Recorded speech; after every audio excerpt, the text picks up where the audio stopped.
नमस्कार साथियों, यदि आपकी प्रॉपर्टी पर कोई विवाद कर रहा है।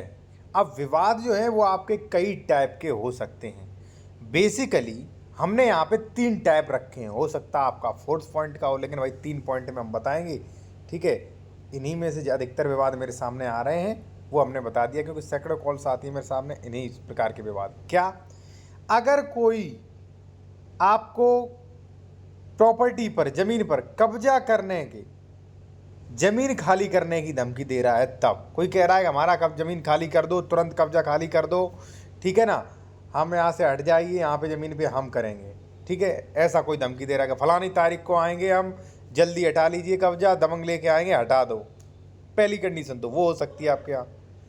दूसरी आपके मैटर में ये हो सकता है, अगर किसी ने कब्जा कर लिया है आपकी ज़मीन पर, तो वहाँ आप वो ज़मीन वापस कैसे लें, ठीक है ना।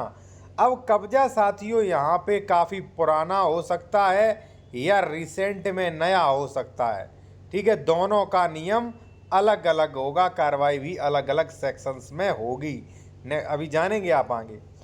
या अगर कोई बोल रहा है कि ज़मीन दाखिल खारिज मेरे नाम है, खाली कर दो, या विवाद ऐसा डाल रहा है, तो उससे कैसे निपटें। तीसरा कोई है तो आप अपने कमेंट में बता दीजिए, ठीक है। चलिए मैं शुरू करता हूं। और देखिए, कई लोगों को कानूनी सलाह के लिए नंबर लेना होता है हमारा, तो भाई कॉन्टैक्ट नंबर हमारा वीडियो के डिस्क्रिप्शन में मिल जाएगा आपको, ठीक है। व्हाट्सएप पे मैसेज करें, आपको फीस वगैरह बता दी जाएगी, उसके बाद आप कॉल कर सकते हैं। देखिए साथियों, सबसे पहला मैटर हम सॉल्व करेंगे आपका, ठीक है। क्या क्या इसकी प्रक्रिया है, समरी प्रोसेस, रेगुलर प्रोसेस, वकीलों से हटकर बताएंगे जो आपकी समझ में आ जाए, आप डिसीजन कौन सा लें, ले पाए, ठीक है ना। देखिए साथियों, अगर कोई बंदा आपको जमीन खाली करने की धमकी दे रहा है या कह रहा हम फलानी तारीख को जमीन पर कब्जा कर लेंगे, तो देखिए, ना तो अभी आपने कब्जा खाली किया है, ना उसने कब्जा किया है, तो आप क्या करें भाई, आपको ये करना है कि आपको एसडीएम साहब को एक लेटर लिख देना है। किसको लिखना है? एसडीएम साहब को।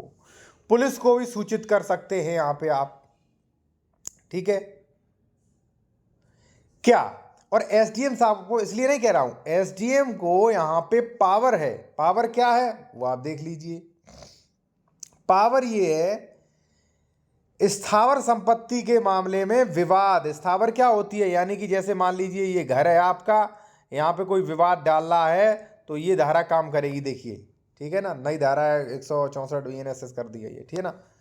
जहां भूमि जल संबंधित विवादों से परेशान भंग होने की संभावना है, ठीक है, यानी कि आपकी इस जमीन पर भाई परेशानी भंग होने की संभावना है, क्योंकि वो कह रहा है फलानी तारीख को आएंगे, कब्जा खाली कर देना भाई, ठीक है। तो ये धारा फिट बैठ रही है, यहां पे आप देख सकते हैं, ठीक है ना।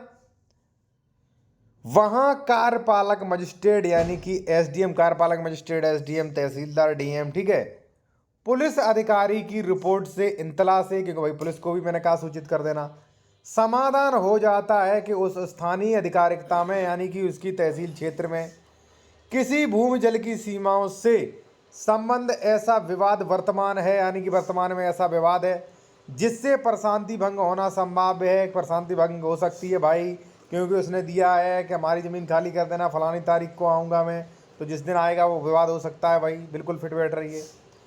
तो यहाँ पे विवाद पक्षकारों की अपेक्षा करते हुए लिखित आदेश देगा कि निर्दिष्ट तारीख पर अपने अपने स्वयं प्लीडरों से लेकर जो है विषय वस्तु कब्जे, वास्तविक कब्जे के बारे में अपने अपने दावों का लिखित कथन पेश करें।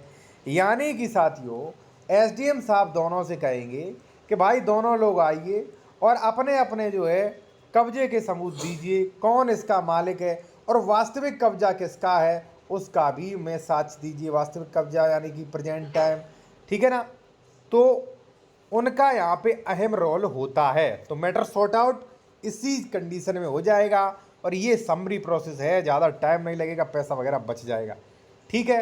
अब भी अगर आपको समझ में नहीं आया हो तो कॉन्टैक्ट नंबर वीडियो की डिस्क्रिप्शन दिया गया है, ठीक है। अगर आप मान लीजिए कोई डॉक्यूमेंट चेक करवाने चाह रहे हो या मान लीजिए कोई बेहतर लीगल एडवाइस लेना चाहते हो, कानूनी सलाह, तो ले सकते हैं। कॉन्टैक्ट नंबर वीडियो की डिस्क्रिप्शन में मिल जाएगा, व्हाट्सएप मैसेज करें, डायरेक्ट कॉल मत करिएगा आप, ठीक है।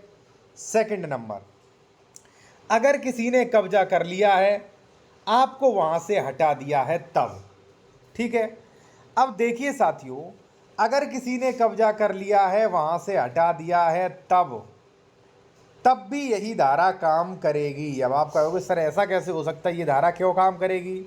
साथियों, इस धारा का क्या मतलब है कि या तो विवाद हो रहा हो तब, और या मान लीजिए ए ने इस प्रॉपर्टी से बी काबिज था, बी को खदेड़ फेंक दिया है बाहर, ठीक है, तो वहां पे अगर 10-15 दिन या थोड़ा समय हुआ है तो एसडीएम की मदद एसडीएम साहब की ले सकते हैं। एसडीएम साहब जाएंगे, कहेंगे भाई इस पे बी कब्जा किया था, ए ने जबरी कब्जा किया, ए को वहां से खदेड़ फेंक सकते हैं, ठीक है, हमारे अनुसार, ठीक है ना, क्योंकि ऐसा माना जाता है कि जो 2 महीने से जो कब्जा होगा उसी को कब्जा वहां पे दिलाया जाएगा, पूर्व में 2 महीने से पहले से किसका कब्जा था, ठीक है ना।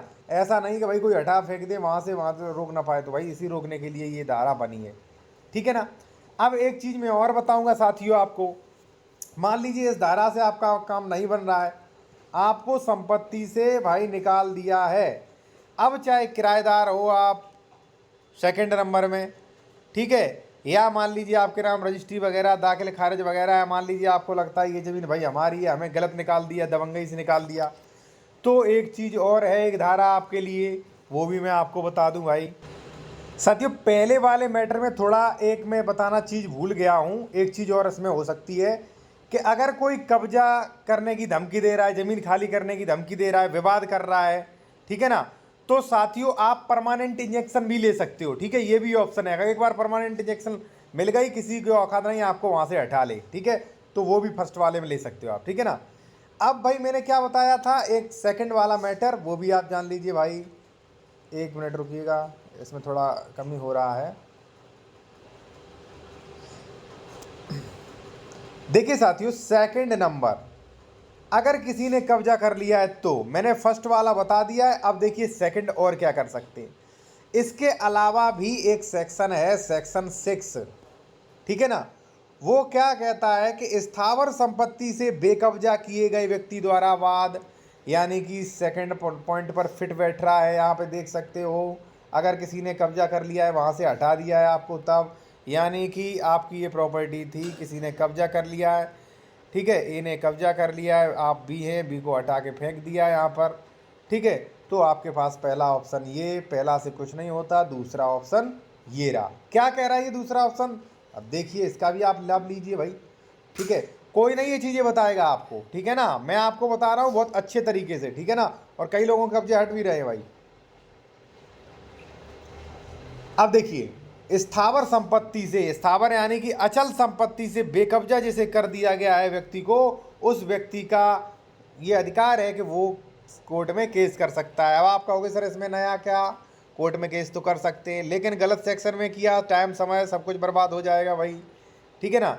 अब देखिए, यदि कोई व्यक्ति अपनी संपत्ति बिना स्थावर संपत्ति विधि के समयक अनुक्रम से अन्यथा बेकब्जा कर दिया है, तो वह अथवा कोई ऐसा व्यक्ति जिसके माध्यम से कब्जा रहा हो, मान लीजिए आपका किसी के माध्यम से ही कब्जा हो सकता है, किराएदार वगैरह रहा हो, ठीक है, उससे व्युत्पन्न अधिकार का द्वारा दावा करने वाला कोई भी व्यक्ति किसी अन्य ऐसे हक के लिए जो भी ऐसा वाद में खड़ा किया जा सके, उसका कब्जा वाद द्वारा प्रत्युत्तरीकरण कर सकेगा, यानी कि वो वाद ला सकेगा जिसे अचल संपत्ति से निकाल दिया है। कब ला सकेगा वो भी आप जान लीजिए, 3 कंडीशन दी गई हैं, का खा, बेकब्जा किए गए तारीख की 6 माह के साथ, यानी कि साथियों अगर आपको निकाला गया है 1 जनवरी को, तो आपके पास है 6 महीने तक समय, तब तक आ जाइए, इसमें ज़्यादा टाइम हो गया नहीं आ पाओगे, पहली चीज़। दूसरा, अगर सरकार से निकाला है, सरकार ने निकाला है किसी नोटिस दे के, या मान लीजिए आपको कोर्ट के आदेश पर निकाला गया है, तो भी इसके खिलाफ जो है आप नहीं आ सकते, ठीक है। थर्ड देखिए साथियों, इस धारा के अधीन संस्थित किसी भी बाद में पारित आदेश या डिक्री से न तो अपील होगी, न आदेश पुनर्विलोकन किया जा सकता है, ठीक है, पुनरीक्षण किया जा सकता है, लेकिन ठीक है ना, तो इसमें अगर एक बार आदेश दे दिया तो समझ लीजिए भाई अपील वगैरह भी नहीं होगी। चौथा देखिए, इस धारा के कोई भी किसी भी व्यक्ति को संपत्ति पर अपना हक स्थापित करने के लिए नहीं रोकती है, यानी कि अगर इस सेक्शन में ना आए तो आप कहोगे साहब 6 महीने का टाइम, 6 महीने का टाइम नहीं, कब्जे का प्रत्युत्तरीकरण कर सकते हो, टाइटल सूट चला सकते हो धारा 5 में, ठीक है जी। अब आते हैं हम अपने नेक्स्ट पॉइंट पर, ठीक है, ये वाला विवाद। अगर कोई बोले जमीन दाखिल खारिज मेरे नाम है, तब आप क्या करें, कैसे मैटर को सॉर्ट आउट करें, आपके पास क्या क्या कानूनी दावपेच हैं वो आप जान लीजिए।